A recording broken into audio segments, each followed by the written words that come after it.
Welcome everyone. So today it's my very first video and I welcome you to my YouTube channel Sangha. So today we are going to learn about factors. We will understand deeply the meaning of factors and I am going to tell you one easy way to find out the factors.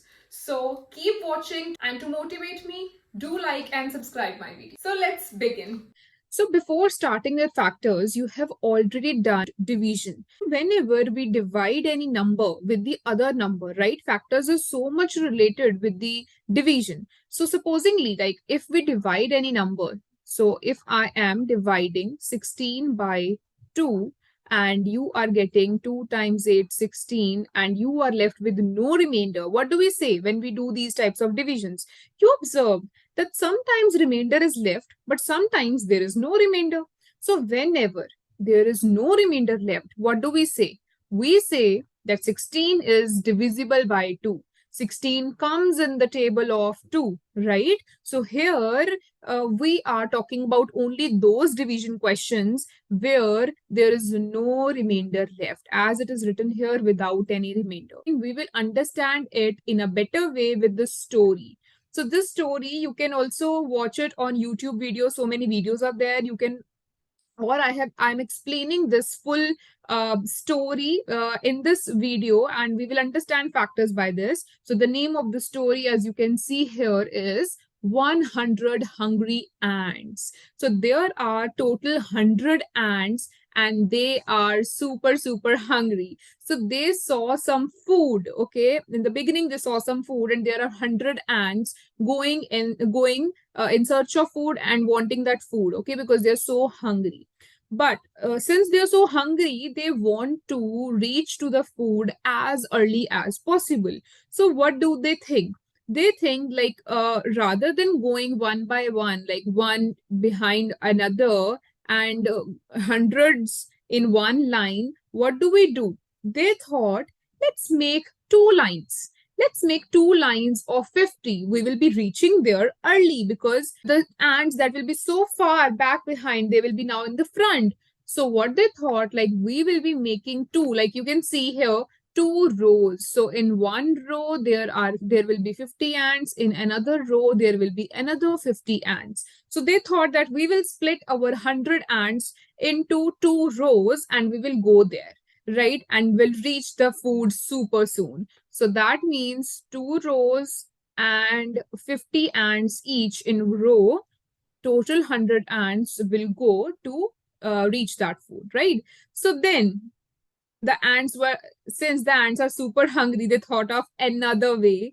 They thought rather than making two rows, we can also make four rows. Why so? Because 100 is a very good number. 100 is divisible by 4 as well. So if you make four rows and in each row there are 25 ants, 25 ants, like you are splitting. It's just like splitting 50 into two parts, right? So though the first row that was of 50 ants split it into two became 25 and same with the other row. So now you are having another 100 ants. Now they thought like we will be splitting up. So four rows and 25 ants each. 100 ants are going in a four rows with 25 ants each in four rows. So soon the story continues and they are very excited about the food. If you read it, the full, if you see the full story, it is so interesting and it's the interesting story. And along with that, you are learning factors you will come to know very soon. Now the ants are so hungry that they thought of another way. Rather than making four lines, what they think? Let's make 5 lines. So now they are thinking like 5 lines of 20. So 20, 20, 20 each. And there are 5 lines. So 5 rows. And in every row, let's make 5 rows. So they are, whenever we are excited and when we are very hungry, we want to reach to the food as soon as possible. We find out so many different ways. So it's just like the ants are doing the same way. They're like, no, 2 rows? No, let's make 4. 4 rows? No, let's make 5 and even reach that food even faster, So those 20 ants in 5 rows each, total 100 ants are approaching the food very soon. But then guess what? Again, ants are like, we want to reach as soon as possible. Until they are making rows, they thought of, instead of making 5 rows, we can also make 10 rows, because 10 times 10 is also 100. So we will be making 10 rows, and in every row there will be 10 ants each. So 10 rows and 10 ants each in row equals to 100 ants grabbing. And you know what happens? Even after making 10 rows, changing the rows into so many ways, when they reach the food, there is no food left.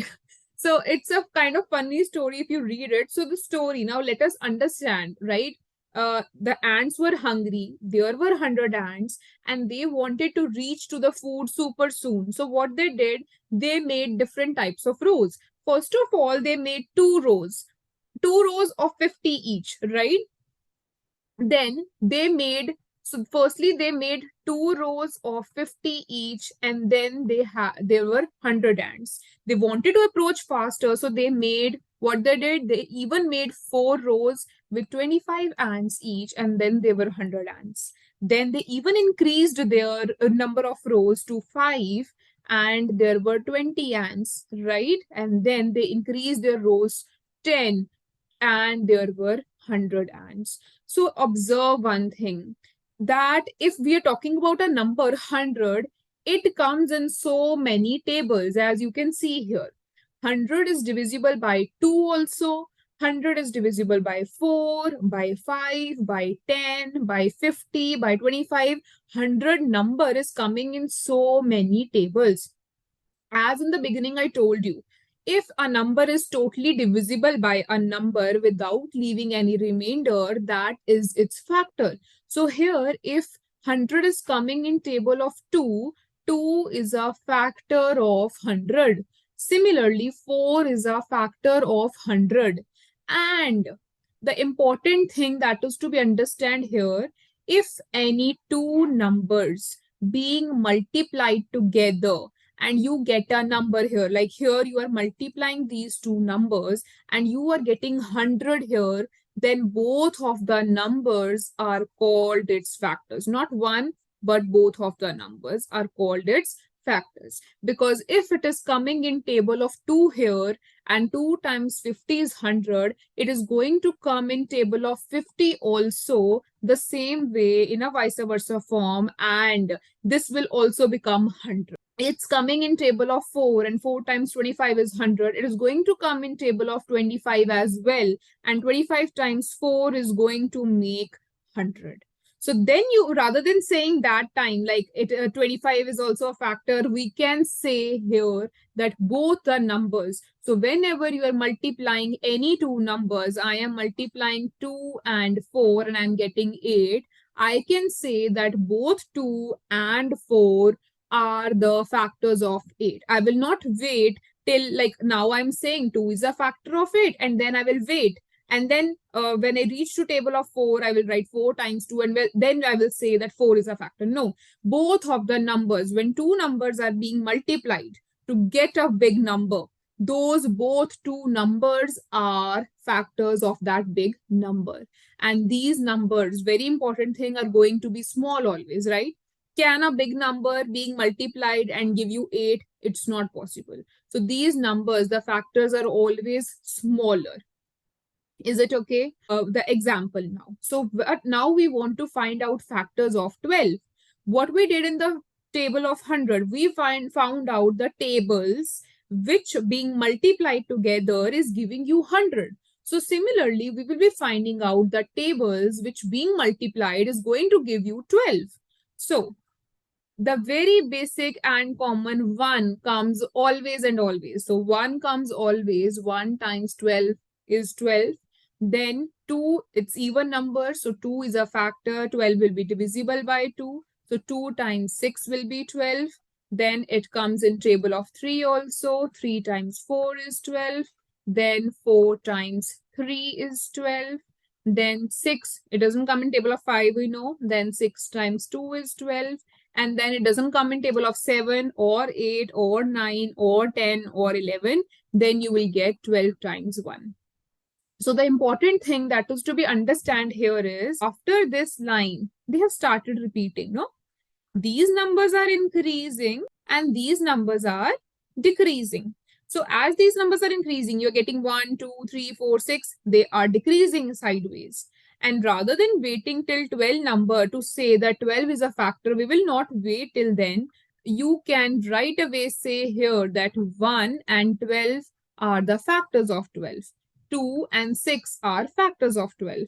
So here it started repeating. You can see after this line, all the factors that you are getting are repeated. So that is going to be the catch. So you will not be wondering, like, if a teacher gives you a number, now you understand the meaning of factors, but you are like, what are the factors? Like, am I writing all of the factors or are there still factors left, right? So there's an easy way.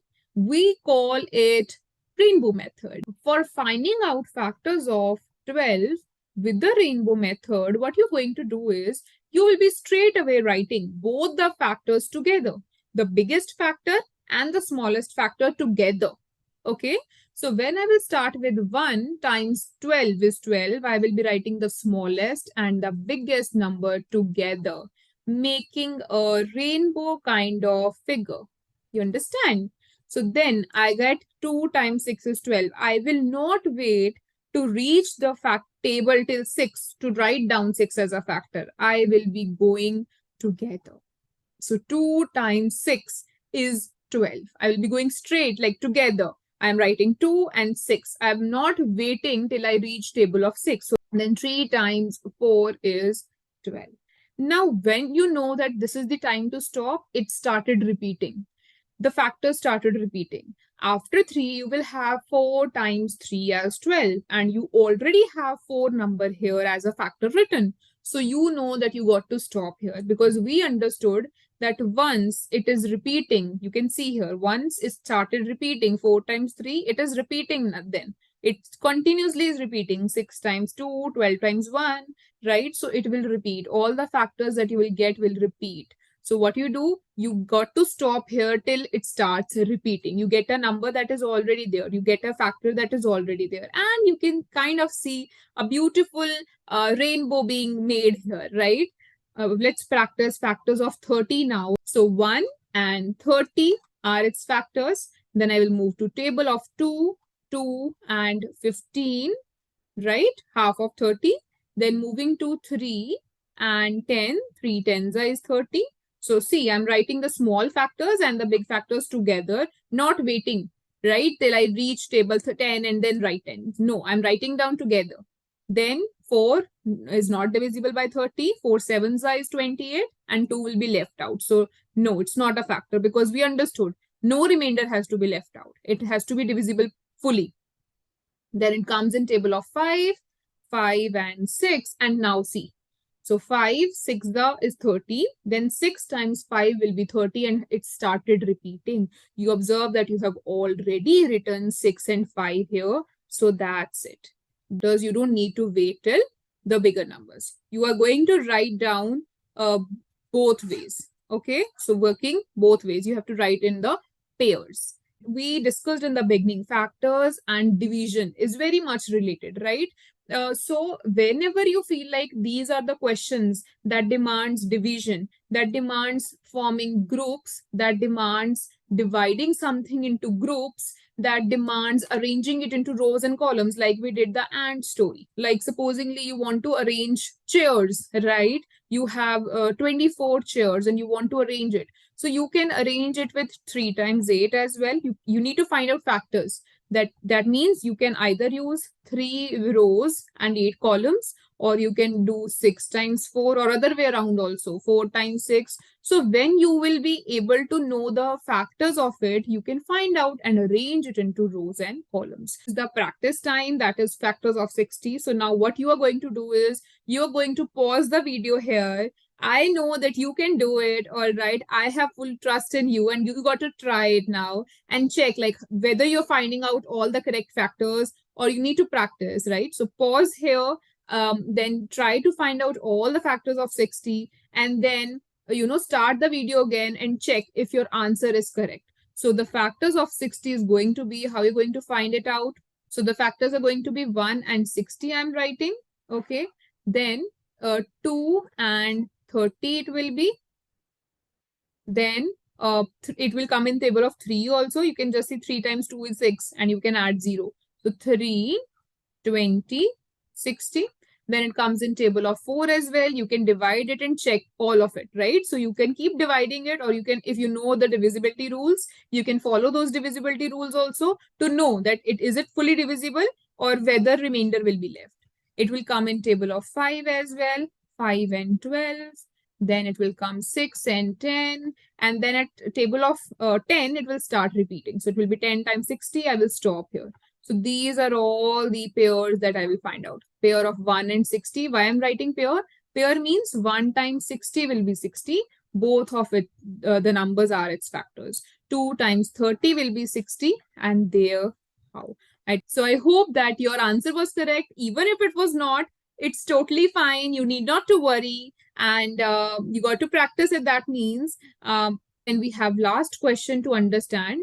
This question is asking you, is 8 a factor of 4? Now it is very important. We understood that two numbers being multiplied and giving you a number, then these two will be called its factor. And I told you that factor is always going to be small than that number itself. Is it going to be smaller or equal to than that full number? It cannot be bigger, obviously. So that's why the answer is 8 a factor of 4. First of all, let's read it till here. Factors of 4. That factors of 4 are 1, 2, and 4. So it is not to be confused that 8 is not a factor of 4. 8 is a bigger number, and you cannot write 8 here and something here and then get a factor here, right? So 8 is not a factor of 4. The factors are always smaller or equal to the number given. So actually 8 is a multiple of 4. 8 is a multiple of 4 because 8 comes in the table of 4. 4 times 2 is 8. So answer is no, because a factor cannot be bigger than the number given. Since 8 is a bigger number, right? 8 is not a factor of 4. It does not comes in table of 4. And that was it about factors. I hope you understood. This was the last question, right? If you're still here, that means you must have liked the video. If you want to book one-on-one sessions with me, you can contact me via details given on the screen. Thank you. Happy learning.